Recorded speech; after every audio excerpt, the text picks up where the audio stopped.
Fala aí, publicitário, agrônomo e produtor. Eu sou o Cauã Pinheiro e estamos em mais um episódio do podcast do curso de publicidade, dessa vez em parceria com o FarmLab Unimar. Fala galera, eu sou o Rian e hoje vamos falar para vocês como a pulverização 4.0 está ajudando os produtores a melhorar a eficiência, deixando a agricultura mais sustentável.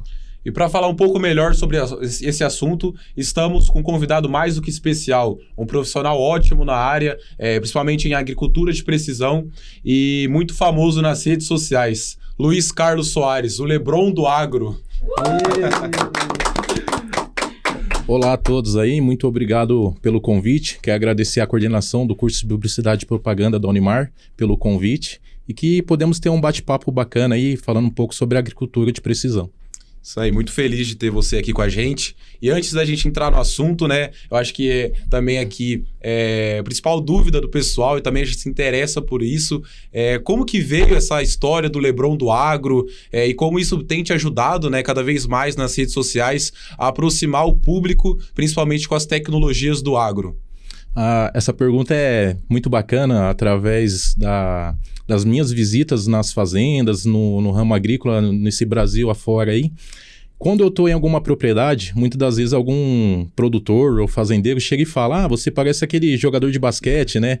E normalmente eles se confundem, não lembram o nome, né? Aí fala aquele jogador de basquete lá, barbudo e tal. Aí normalmente eu mostro a foto e falo: esse daqui, o LeBron? Aí ele: isso, o LeBron, você parece o LeBron, cara. Você parou com o basquete, agora você tá no agro. Então, diversas vezes, até no aeroporto, às vezes eu tô a trabalho em algum aeroporto, as pessoas param e pedem para tirar foto, falam: você lembra o LeBron? Aí nisso daí de tantas pessoas começar a falar que eu parecia o LeBron, eu criei o LeBron do agro para trazer o quê?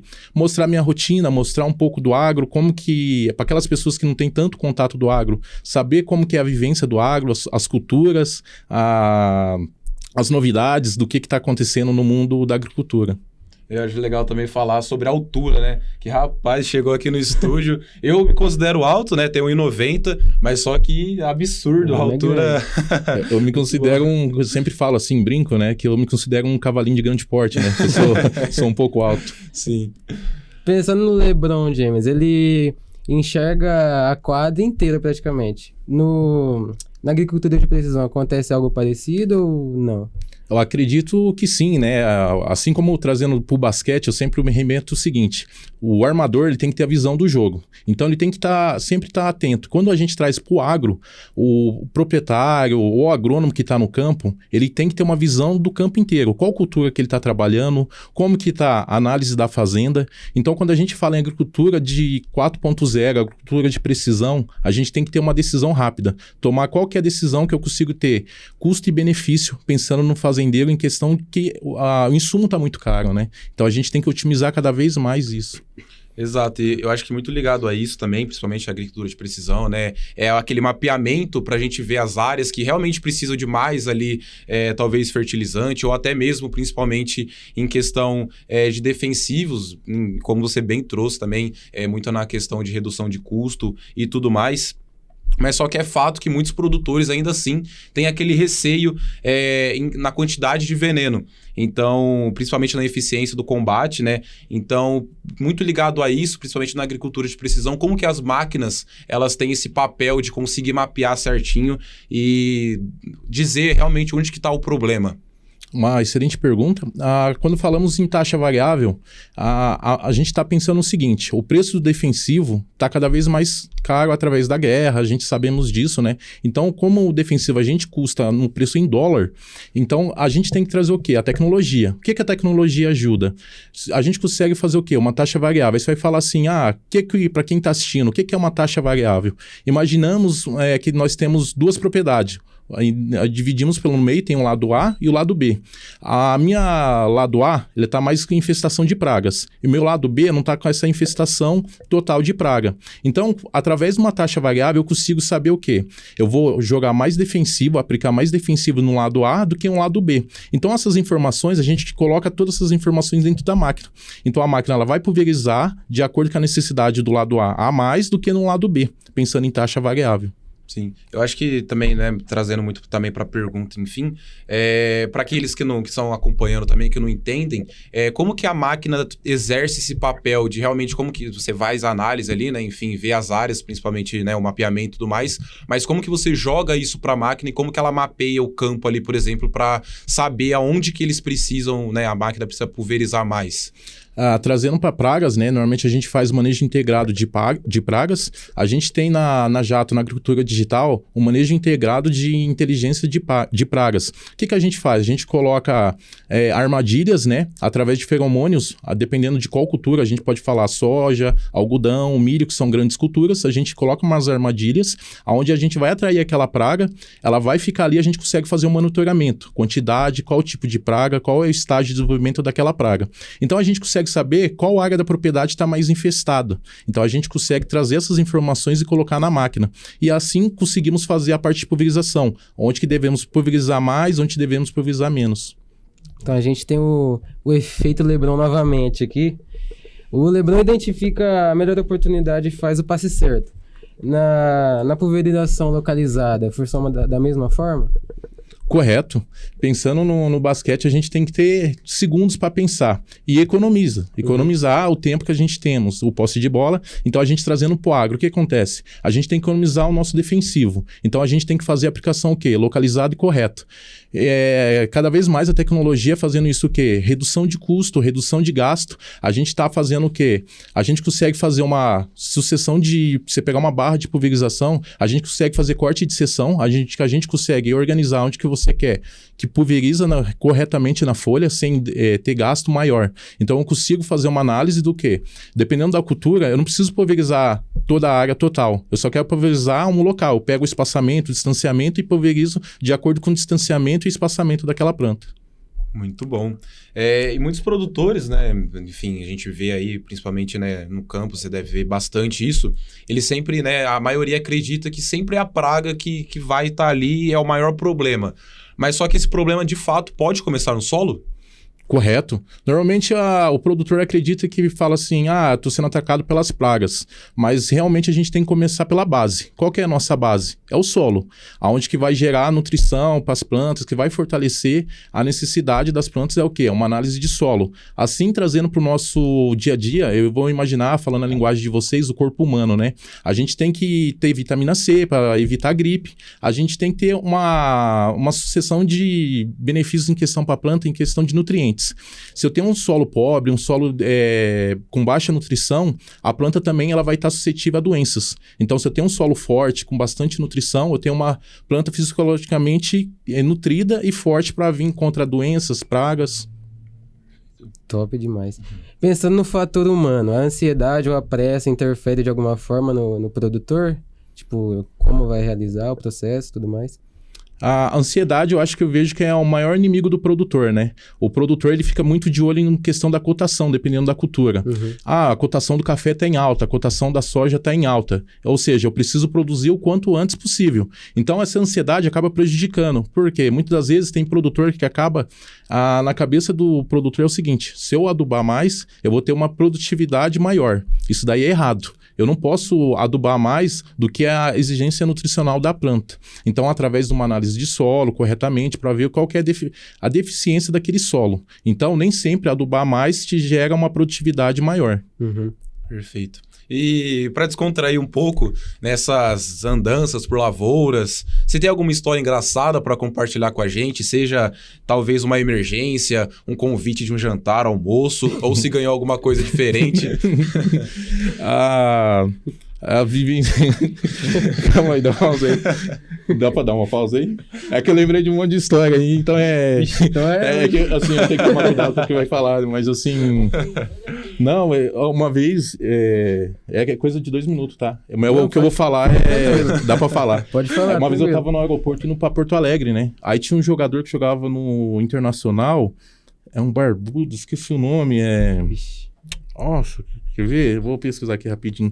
Cara, acredita que eu quase apanhei da torcida do Inter? Porque o pessoal achou que era eu. Quer ver o nome do jogador?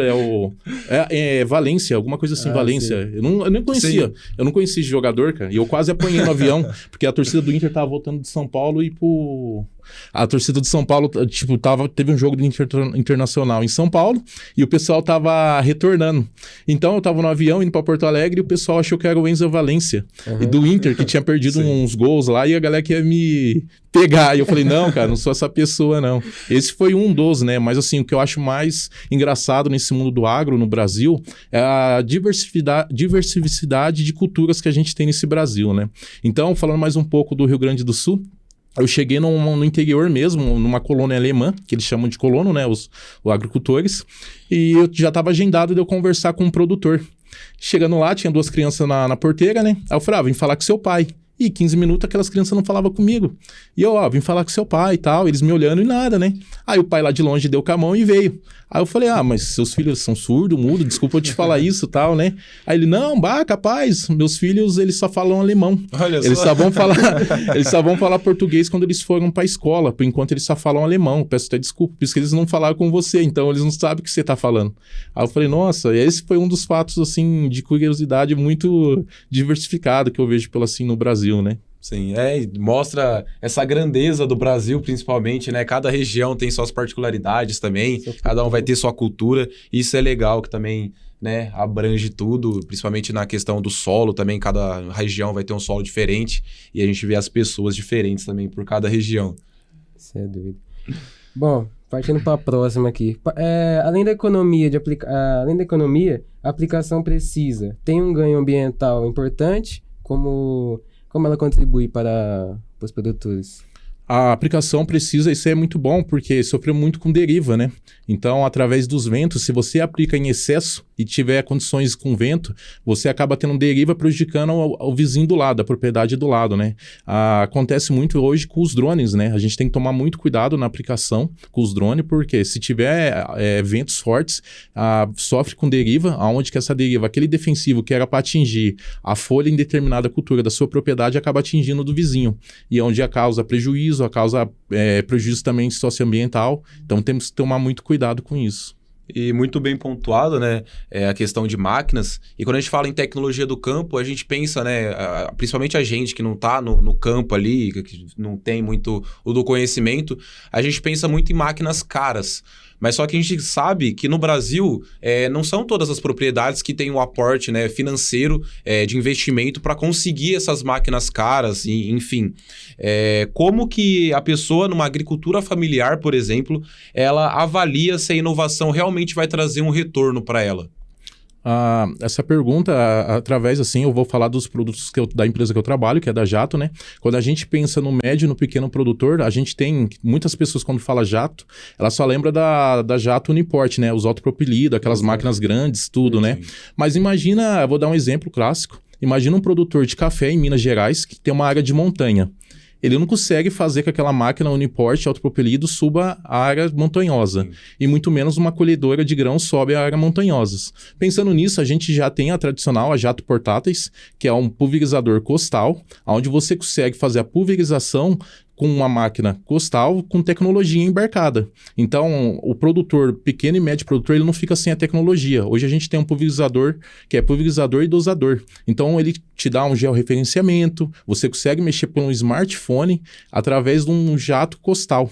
Então, você vê a tecnologia embarcada pensando no pequeno e no médio produtor também. Sim, e principalmente em propriedade pequena, né? Enfim, a sucessão familiar, principalmente também, né? Então, passando para os filhos e tudo mais, avaliar realmente as tecnologias, nem que sejam tão caras, mas eu acho que é um ponto legal também, que de fato ela vai reduzir custos, né? E quando a gente fala em pequena propriedade, toda e qualquer redução de custos, tudo mais, vai impactar diretamente no ganho financeiro, né? No final do mês ali pro produtor e tudo mais. Então é muito legal essa gama de opções que nós temos, né? Que não precisa necessariamente ser máquinas caras e tudo mais, mas muito legal que para cada necessidade tem pelo menos ali alguma coisa que supre aquela necessidade e não deixa desfalcado o produtor.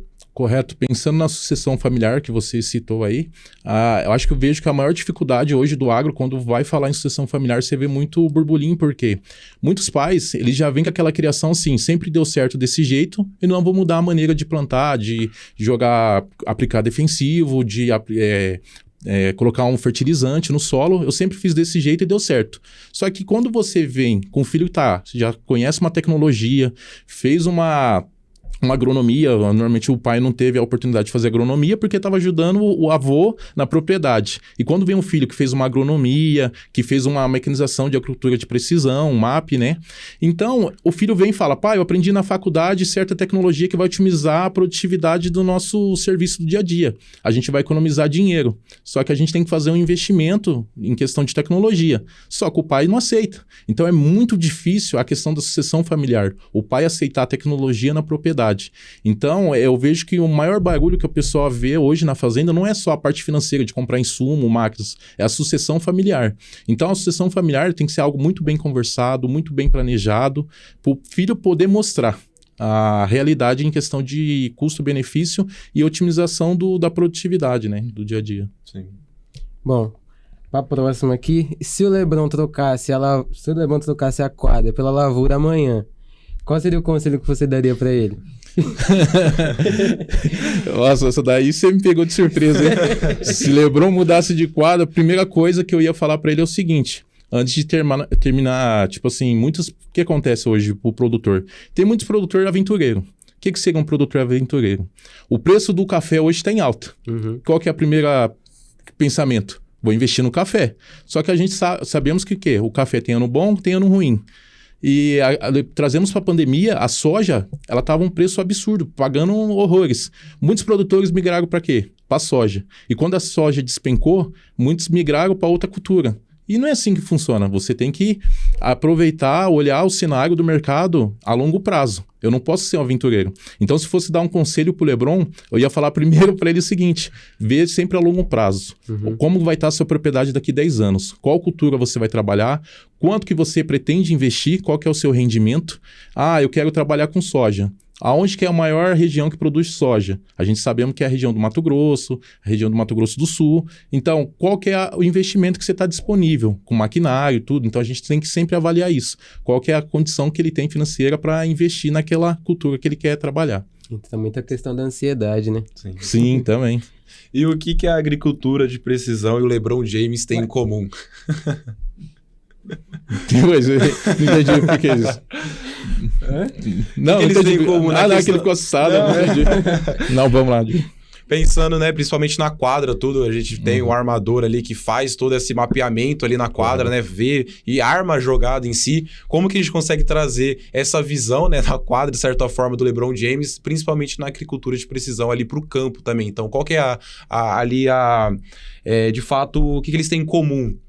Hoje, em comum, assim, é aquilo que eu sempre falo, né? Decisões rápidas. Você tem que ter uma decisão rápida, você tem que ter visão de jogo e trazendo para o campo, você tem que ter visão da sua propriedade. Qual a sua cultura, quanto você está proposto a economizar. E quando a gente trazemos a agricultura de precisão, agricultura 4.0, hoje com essas máquinas tecnológicas, a gente consegue avaliar o seguinte: otimizar o tempo. Então, eu consigo saber qual área em questão eu preciso aplicar na taxa variável, aonde eu devo aplicar mais, onde eu devo aplicar menos, tanto para fertilizante, tanto para defensivo agrícola. Outro ponto é o seguinte: às vezes eu acabo pulverizando a mais em alguma área e tem máquinas hoje que acontece.